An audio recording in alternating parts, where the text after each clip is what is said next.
کراچی بالکل بے فکر رہے. آج کے بعد کراچی بالکل بے فکر رہے. یہ آج ہمارا پہلا عملی قدم ہے اور یہ قدم اب آ گیا ہے میدان میں. اب اس کے دو راستے ہیں. یا تو شہادت کی منزل پا کے قبر میں اتریں گے یا پاکستان کو دنیا کی 10ویں بڑی معیشت بنانے میں اپنا کردار ادا کریں گے. زندگی میں کچھ کام ایسے کرنے پڑتے ہیں. دیکھیں یہ کھیت ہے, ہر آدمی ایک کھیت لگاتا ہے جس کا وہ پھل کھاتا ہے.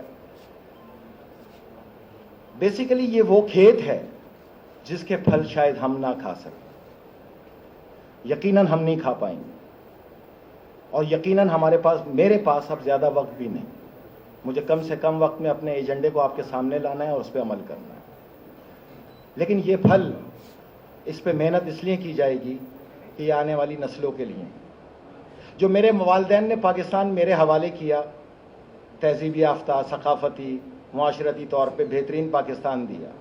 میری ماں نے میری تربیت میں مجھے ٹیپو سلطان پڑھایا, اور پریشان میں یہ ہوں کہ میں اپنی 3 معصوم بیٹیوں کو, شیرخوار بیٹیوں کو, یا آپ کے بچوں کو آنے والے دور میں کس ماحول میں چھوڑ کے جا رہے ہیں. کیا آپ یہ سوچ سکتے ہیں کہ ہمیں قبر میں سکون ملے گا؟ کہ ہمارے بچے کس حال میں, کس حالت کے اندر اس شہر میں, اس ملک میں گزارا کریں گے؟ کیا ان کا مستقبل ہوگا؟ ہم نے یہ کبھی نہیں سوچا, کیونکہ ہماری محدود نظر کل سے آگے گئی نہیں کبھی. ہماری نظر تو یہ ہے کہ کل کیا ہوگا, میرا کیا ہوگا, میرا کیا فائدہ, یہ کس ایجنڈے سے آیا ہے, اس کے پیچھے کون ہے. اس سے آگے نہ سوچنے کی کبھی کسی نے کوشش کی ہے, نہ کوئی کرے گا. لیکن میں جن لوگوں کے درمیان بیٹھا ہوں, میں جانتا ہوں وہ تہذیب ثقافت کے امین ہیں, اور وہ بہتر جانتے ہیں کہ میں کیا بات کر رہا ہوں. یہ جنگیں کبھی بھی فوج نہیں لڑا کرتی, جنگ تو قوم لڑا کرتی, اور اس کا فقدان دیکھنے میں نظر آیا.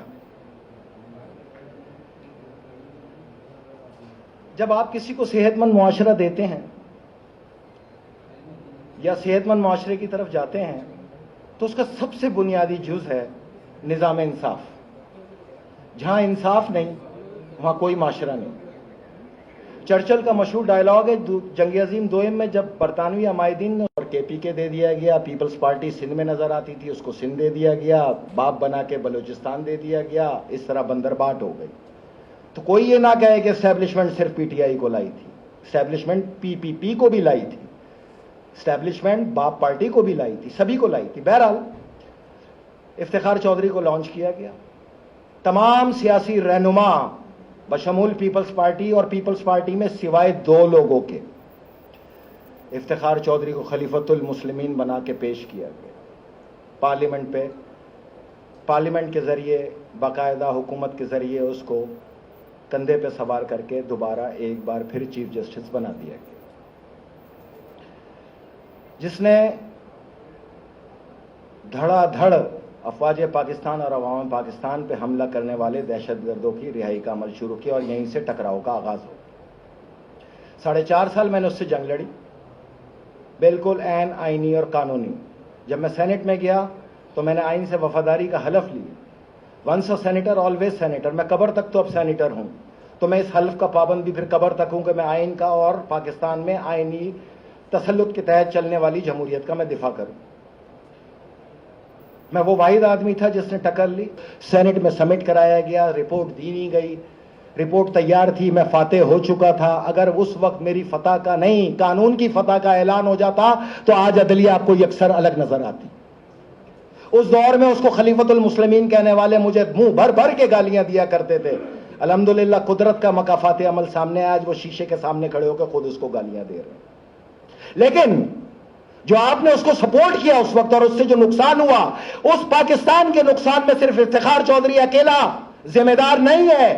ہر وہ صحافی, ہر وہ جرنلسٹ, ہر وہ اینکر, ہر وہ سیاستدان, ہر وہ سیاسی لیڈر جو اس کو کندھے پہ بٹھا کے لایا, اس کا برابر کا شریک ہے.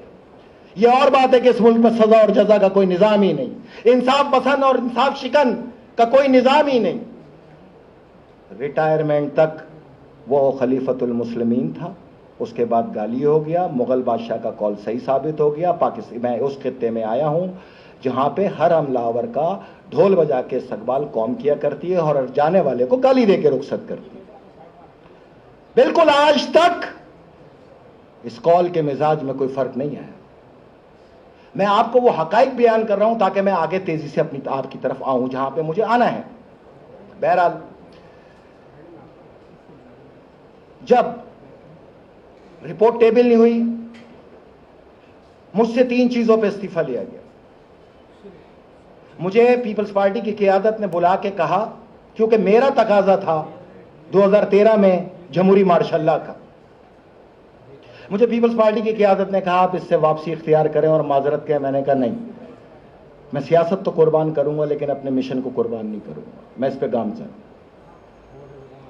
میں نے ان کو سمجھایا کہ جمہوری مارشل لا پہلے میرے سے سمجھ تو لیں کہ یہ ہے کیا, لیکن شاید وہ اس کو ماننے کے لیے تیار نہیں. دوسرا, افتخار محمد چودھری کے خلاف جو ریفرنس دائر کیا ہے وہ واپس لے لوں. میں نے کہا یہ ممکن نہیں. یہ انصاف, قانون اور حق کا مقدمہ ہے, اس میں میں نے 4.5 سال ریسرچ کر کے, جان مار کے, اکیلا تن تنا مقابلہ کیا ہے ایک ایسے آدمی کا جس کے آگے 24,99,999 افراد سر جھکا کے کھڑے. اس دور میں صرف 2 آدمی اس کے خلاف تھے, ایک پیپلز پارٹی کے کو چیئرمین آصف علی زرداری اور دوسرا. بہرحال دوسرا, جون 2016 میں ہماری ٹیم نے ایک عالمی منصوبے کو تسخیر کر لی. عالمی منصوبہ کیا تھا؟ عالمی منصوبہ تھا اس دور کے نیازی کو پارلیمنٹ سے وزیر اعظم بنانا 2/3 اکثریت کے ساتھ. اس دور کے نیازی کو وزیر اعظم بنانا. جولائی اور اگست ہم نے اس کی ریکنفرمیشن پہ پورا وقت ضائع کیا. سپتمبر میں ہمیں 100% کنفرم ہو گیا کہ جی منصوبہ یہی. 2/3 اکثریت سے اس کو وزیر اعظم بنا کر اس کے ہاتھ سے 6 کام لینے تھے. کشمیر کا سودا, لاکھ بولو اس دور کے نیازی کہ میں نہیں تھا, جمہوریت میں تم ہی ذمہ دار ہو, یا تو بولو جمہوریت ہے نہیں. جمہوریت میں پرائم منسٹر ذمہ دار ہے. اسٹیٹ بینک کو IMF کے پابند میں لانا, گوادر کو ارامکو کے حوالے کرنا, ایٹمی پروگرام کو رول بیک کرنا, فوج میں گروپنگ کرنا اور ایٹمی پروگرام کو رول بیک کرنا اور اسرائیل کو تسلیم کرنا. جب یہ منصوبہ بنا تو ہماری نظر صرف یہ تھی کہ پاکستان میں وہ کون سا پہلا فرد ہے جو اس پہ لبیک کہے گا. اس لیے ہماری پوری نظر پاکستان میں صحافت کے اوپر آ گئی, کیونکہ جس نے بھی اٹھنا تھا. آج کل پاکستان کے اندر ہمارے صحافی بھائیوں کے پاس سب سے بڑا یہ فن ہے کہ وہ لیڈر ڈھونڈتے ہیں اور لیڈر بنا کے پیش کر دیتے ہیں. بعد میں 3 سال بعد معافی مانگ رہے ہوتے ہیں کہ ہم سے غلطی ہو گئی. اس غلطی کے بعد پھر دوبارہ لیڈری کی تلاش شروع کر کے نیا لیڈر بنانا شروع کر دیتے. یہ صحافت ہرگز نہیں. دوسری بات, کراچی کا میں بیٹا, کراچی سے تعلق آپ کے درمیان سے کی بات ہے. سر شرم سے جھک جاتا ہے. میں جانتا ہوں کہ آپ لوگ کی مجبوریاں کیا ہیں, اس لیے میں نے ٹی وی پروگرام میں گفتگو کرنے کے بجائے پریس کانفرنس کا اس لیے انتخاب کیا کہ میں نہیں چاہتا کہ میری کسی بھی لفظ کا قربانی کسی ٹی وی چینل کو دینی پڑے. لیکن آپ کے درمیان بھی بیٹھ کے میری کوشش